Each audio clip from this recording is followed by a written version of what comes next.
try to not be weird for you. Okay. That's all right. I mean, weird is okay. I'm gonna pretend like you're not being If weird is your normal, it's all good. weird is definitely my normal. Okay. What's up, YouTube people? Cue truck. What's up, YouTube people? Welcome to Jasmine T TV. I'm Jasmine T. If you're new to the channel, welcome. Today we're doing one of those interview videos. Shout out to Casey for joining us today. I appreciate you. First off, don't get sentimental. All right? I can't take it. So she supported the channel, commented, liked, all that kind of stuff, reached out on Instagram, booked a consultation. She saw us in Mexico, planning a trip to Mexico. And we talked about her plans for here, and she's here. You know what I'm saying? So yes, that is one of the big takeaways for today. If you plan something, do it. Thank you. Go. Yes. Do that shit. Thank you. And so, yeah, we're just going to talk a bit. I do have to shout out real quick. She's from Georgia, my neighbor, okay? Atlanta Peach, or is it Georgia Peach, right? Georgia Peach. Georgia Peach. So, all right, we're just going to probe into your life just a little bit and tell us, like, what was your motivation for being abroad in the first place that you went to? Okay. So the first place that I went to was China. I lived in Chengdu for a few years, and my motivation was I was in my mid-20s and I didn't know what I was doing with my life. Okay. So yeah. Okay, cool. I had friends that lived there, needed another roommate, and so yeah, it was an easy decision. I was ignorant enough to just do it. How long did you spend there? 3 years. I've heard her speak Mandarin, and you spoke it with confidence, which threw me off. Sorry, I will be eating churros throughout this time. We are at El Moro. So, what did your family say when you were like, "Peace out, I'll be in China"? Oh, so my family didn't really say much because my mom raised us to be really independent. So hopefully there's some people that can understand that situation. I didn't have to battle to leave. As long as I explained like what I was doing, where I was going to be, my mom was totally fine with it. Yeah. Shout out to that type of mama. Yeah. And so what type of work did you do when you got to China? Yeah, so I actually was there on a student visa. I went to university full time and studied Mandarin, Chinese culture the whole time I was there. Okay. And then I also did some special reporting for SCTV9 and taught English for the last year that I was there. How was that? A freshman. It was interesting. Okay. Love my students. Yeah. Shout out to Chengdu. Yeah. Yeah, because sometimes we get on here and we say, yeah, like teaching wasn't our passion. Shout out to all our former students. My bad. Still love you. Right. Still love you. Okay, cool. And so you were there 3 years. What was your push to leave China? Yeah. So as I've told you before, when I went, I planned to live there for the long haul. Full on was there to just be there. By the third year, I started missing English. I started missing my own culture. So I think for me, I'm probably more interested in like a nomadic lifestyle and trying to live in different places instead of just one place forever. So, okay, so is that concept nomadic lifestyle? I mean, I know nomadic, but I feel similarly to you in that I want to travel around to different places and kind of live and see how it is to find where I want to be. So do you eventually want to settle anywhere? Like if you get that feeling like this is home, or do you just want to continue to? I mean, I think age is a factor, so there is going to come a time probably at retirement where I'd like to settle somewhere. For now, there are a few places that I really enjoy that I could see going back to, but I think like a month here, 3 months here. I also am a digital nomad, so I work for a company in the States.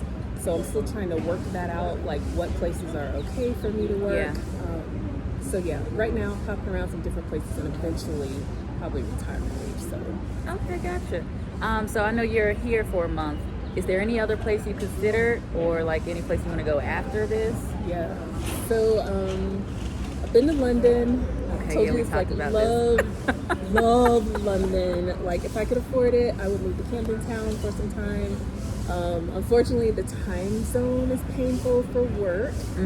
But Europe, yes, I would go back to London. I want to check out Scotland. Okay. Also Berlin. Not a bad, Scotland? not a Yeah. bad why, but just like why? Yeah.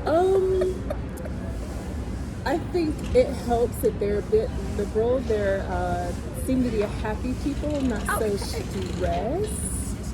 I understand. And I love London so much that I just feel like it's one of those places where you can hop a train and be Scotland to London to Paris to Amsterdam. Like I like the ease of changing countries once you're Okay.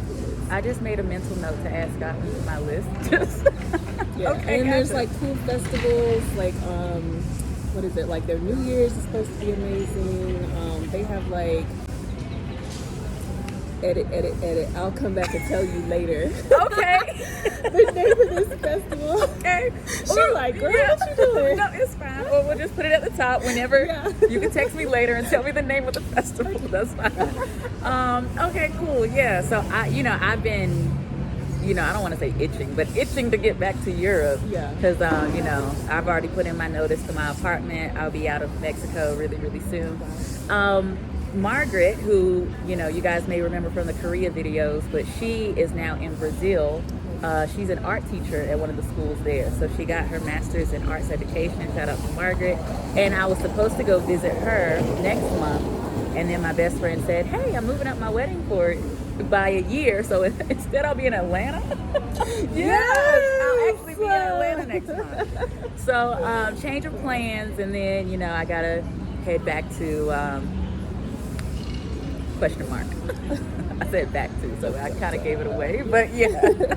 So since you watched the videos, is there anything that was helpful for you or something that you wanted to see more of? Maybe that, I don't know, maybe something you would want to tell them that you wish people would have talked more about? Yeah.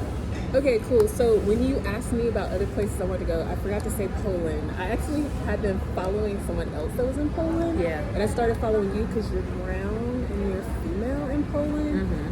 Very brown. So yeah. So I will say the brownness helps me. I did not expect really to meet up with any brown people in Mexico City. And in Mexico City? not even, no. Just ignorance. Okay. Didn't expect it. So it was really huge seeing your videos with like other brown folks. Y'all out here being yourselves. I love that. I love the fact that this is a big city. Like, when you're in the States, you have a certain opinion or idea based on like what the media tells you or other ways you learn about Mexico. And so, it's not scary here. No. I don't This feel, part, no. No, this part, no. I don't feel afraid to walk around by myself in the daytime. It's easy to meet people here. Tons of restaurants, like variety. Like, I like Mexican food, but I also like other food. There's all different kinds of restaurants here. Shopping. There's like, Blanco is like Beverly Hills in Mexico City. Was not expecting that. Yeah. I can't afford over there. But it's nice to look though. It is, isn't it? Yeah. They got some good restaurants over there. So I will say, as far as what area we're actually in Juarez right now, my stomping grounds. Juarez is very, very interesting. I just love the trees and just the look of the neighborhood when I first arrived. And then like when I actually moved into my apartment and walked around, because I only saw the street my apartment was on, and I was like, I want to stay here. Okay. And then when I actually moved in and walked around the neighborhood, I was like, oh, it's very open here. Yeah. So first off, Juarez is the place where a lot of the gay bars are. So ladies, if you see a man walking down the street and he looks really nice on the weekends, chances are he's probably not into you. Okay, so maybe, but probably not. And on this, especially on this street in Zona Rosa. But there's also a huge Korean population here. So there are plenty of Korean restaurants, Korean stores. I think I put on Instagram that, I got to eat a lot of the Korean snacks that I hadn't had since like early 2018, which was great, but I need to stop now. There's also Chinese stores around here too. Really? I noticed. Okay. Interesting. I guess, because I'm used to seeing that type of stuff, it stood out to me. But yeah, it didn't stand out to me. And I haven't noticed the Korean stores at all. But I'm like, Chinese. Yeah. So I'm staying in Roma Norte. And I will honestly say, like, you gave me, like, great feedback on, like, the different neighborhoods, like Polanco versus, like, Condesa versus Roma Norte versus Juarez. I will say, like, to any Atlanta people, Polanco to me is like Buckhead. It's like old money. Is it old money? I don't know. It's like money. It's like, it'd be like Lenox Phipps Plaza, right? Then Condesa is like Midtown Atlanta. Okay. And I would say Roma Norte is like Inman Park, Old Fourth Ward. It's like Midtown adjacent, but a little more artsy, a little more funky. Juarez, now if I could have done it over again, I would have stayed in Juarez. Okay. Like, I feel like it's just more chill. At this time. Okay.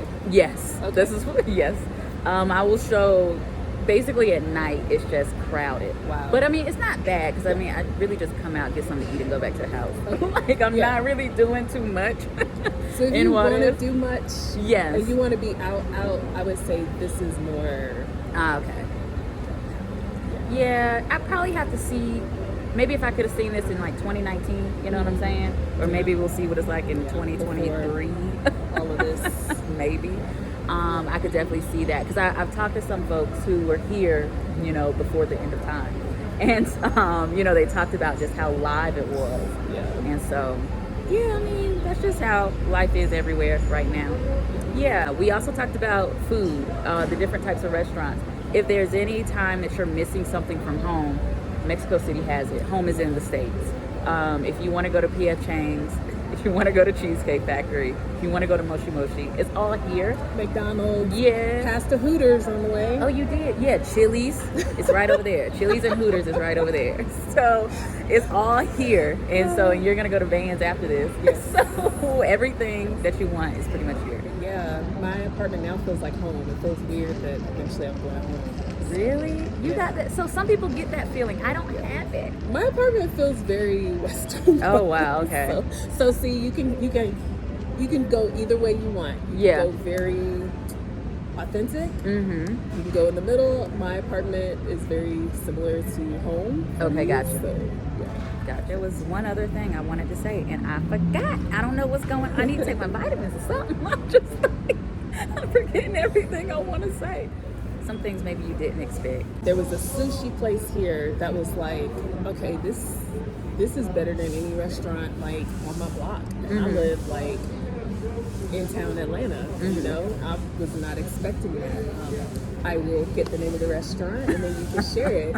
But like tidbits like that, I can't stress enough, like whether you have a consult with Jasmine, which was huge, like relieve fear before I got here, but also like meet people, talk to people, find out, what their experiences are, because you will find things on Google, you will find things on, what are some of the other sites, like Culture, Trip, or whatever, like TripAdvisors, those kind of things, but talk to people. You will find like these hidden gems, right, that have really made my trip, like museums, art galleries, awesome, that's always going to be on the map, but some of these bars and restaurants you wouldn't think to try to go to.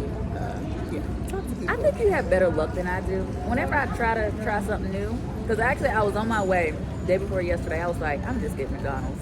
And I was like, no, I'm not going to get McDonald's. I'm going to try something. Yeah. And I saw this place and they had like this big torta, on display. And I said, I'm going to get that. Oh, that's my jam now. Yes. It did not do me right. Oh, no. No. Like, made you feel sick? I was just or like, you were just like, this is I was like, good? my stomach ain't made for Mexico, bruh. It's just not. Okay, well, see, that's why you go try sushi or Korean restaurants. I mean, I've tried there's the Korean everything. restaurant.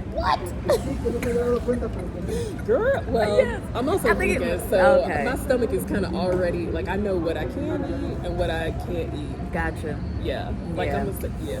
yeah. Some things you have that gut feeling, like, and if you are adventurous and you see the street carts, I would just suggest if there is a line, Yes. do it. If there's no line. Yes. And that's what got me with the torta place. If there's no line, It was there were people eating there, and afterwards I was like, why did they take their kids there? Like, I didn't understand. Why would you do that? Why would you do that to them? Anywho, yeah, so that's just some things to think about. We kind of talked about, you know, everything that you can imagine pretty much is here. Like, Saturday markets. Like, you know, when you come here, especially if you have longer than like a couple weeks, try to find like things that locals do, not just the touristy things. Like, we went to a market that's only here like once a month. And it was like community driven. Some of the vendors were community driven, where they did the designs, but the actual craftsmanship was done by like certain communities in Mexico that like helps to give back. And I'm talking about like beautiful artwork. We saw purses from someone that just showed at Fashion Week in Mexico City. So, and then after this, we're gonna go to one of the tianguis, one of the flea markets, and hopefully you'll be able to find a typewriter. And I have another bag to drag it all home in. All right. So yeah, I think we've covered, you know, kind of like life in Mexico, your experience as an expat, and we hope to get updates on wherever you end up in the world. I feel like it'll be multiple places. But yeah, thank you so much. Do you want to tell them where they can find you on Instagram?